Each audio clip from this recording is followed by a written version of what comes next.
புவியரசு ஐயா நினைவலைகள். இறைவனுக்கு எப்படி நன்றி செலுத்துவேன் என்று தெரியவில்லை. பள்ளி பருவத்திலிருந்தே தொடர்ந்து எனக்கு தலை சிறந்த ஆசிரியர்கள் கிடைத்தனர். என்னுடைய வாழ்க்கையில் அந்த ஆசிரியர்களின் பாதிப்பு இன்றும் இருக்கிறது. குறிப்பாக என்னுடைய தமிழ்மொழி இலக்கிய ஆசிரியர்களில் ஐயா இரணியன், ஐயா புவியரசு, கவிக்கோ, அபி போன்றவர்கள் தவிர்க்க முடியாத ஆளுமைகள்.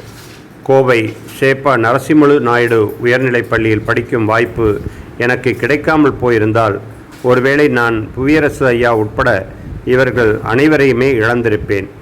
புவியரசு ஐயா அவர்களெல்லாம் குறைந்தபட்சம் ஒரு கல்லூரியின் தமிழ்துறை தலைவராக இருந்திருக்க வேண்டியவர். ஆனால் சேப்பா நரசிம்மலு நாயுடு பள்ளியில் தமிழாசிரியராக பணியாற்றுவதே அவருக்கு பிடித்திருந்தது.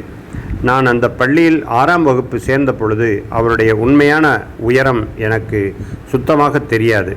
எனது தமிழாசிரியர் ஐயா இரணியன் நாக்கு பொன்னுசாமி அவர்கள்தான் பிற்காலத்தில் அவரை எனக்கு ஆழமாக அறிமுகம் செய்து வைத்தார். ஐயா அவர்கள் தமிழில் மொழிபெயர்த்த கலீல் ஜிப்ரானின் தி புரோக்கன் விங்ஸ் நூல் முறிந்த சிறகுகள் எனும் பெயரில் வெளிவந்த போது இரணியன் ஐயா அவர்கள் என்னிடம் கொடுத்து இதை முதலில் படி என்றார். அந்த நூலை கண்ணீர் கசிய படித்து முடித்தேன். கலீல் ஜிப்ரானே நேரடியாக தமிழில் எழுதியதைப் போல் அவ்வளவு நேர்த்தியான மொழிபெயர்ப்பு அது. நான் 7ஆம் வகுப்பில் இருக்கும்போதே ஐயா பணி ஓய்வு பெற்றுவிட்டார். சில ஆண்டுகளுக்கு பிறகு நான் உருது இலக்கியத்தில் முதுகலை பட்டம் படித்து கொண்டிருந்ததை இரணியன் ஐயா மூலமாக அறிந்து புவியரசு ஐயா அவர்கள் என்னை அரவணைத்து கொண்டார். மொழிபெயர்ப்பு துறையில் மிளற என்னை உற்சாகப்படுத்தினார். மொழிபெயர்ப்பின் போது கவனத்தில் கொள்ள வேண்டிய நுட்பங்கள் பலவற்றை கற்றுத்தந்தார். என்னுடைய பல உருது கவிதை மொழிபெயர்ப்புகளை வாசித்து திருத்தி இப்படி வரவேண்டும் என்று பாடம் நடத்தினார். நாங்கள் நடத்திய சில தேசிய அளவிலான உருது இலக்கிய கருத்தரங்குகளில் ஐயாவை அழைக்காமல் இருந்ததில்லை. ஓவியரும் உருது கவிஞருமான என் தந்தைக்கு ஐயா அவர்கள் நல்ல நண்பராக இருந்தார். புவியரசு ஐயா அவர்களும் ஒரு சிறந்த ஓவியர் என்பது பலருக்கும் தெரியாது. என்னுடைய திருமணத்தில் அவரால் கலந்து கொள்ள முடியாத போதும் தன்னுடைய நண்பர் ஒருவரிடம் உரிய நேரத்திற்கு வாழ்த்து மடலை மண்டபத்திற்கே அனுப்பி வைத்து அவர் தம் அன்பை வெளிப்படுத்தியதை மறக்க முடியாது.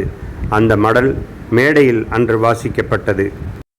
ஐயா அவர்கள் பொதுவுடைமை சிந்தனை கொண்டவர், கடவுள் நம்பிக்கையற்றவர் என்றாலும் ஆன்மீகம் குறித்து பேசினால் அவருக்கே உரிய விமர்சன துணியோடு உரையாடலுக்கு இடம் கொடுப்பார்.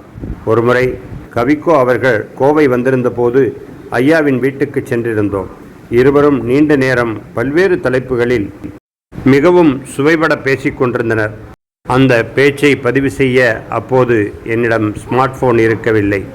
இறைவனின் இருப்பு குறித்து கவிக்கோ பேசிய போது ஒரு மாணவனைப் போல் செவிசாய்த்து கேட்டுக்கொண்டிருந்தார். எந்த எதிர்வினையும் ஆற்றவில்லை. கவிக்கோ ஐயா அவர்கள் புவியரசு ஐயாவை விட வயதில் இளையவராக இருந்தபோதும் அவர் மீது மிகுந்த அன்பும் மரியாதையும் வைத்திருந்தார். அவருடைய பள்ளி மாணவன் என்ற முறையில் அவர் என் மீது பொழிந்த அன்பிற்கு ஈடில்லை. ஐயா அவர்களின் இழப்பை சாதாரணமாக கடந்து சென்று விட முடியவில்லை. தமிழ் இலக்கிய வரலாறு ஐயா அவர்களை என்றும் நன்றியோடு நினைவு கூறும். கனத்த இதயத்தோடு ஃபைஸ் காதிரி.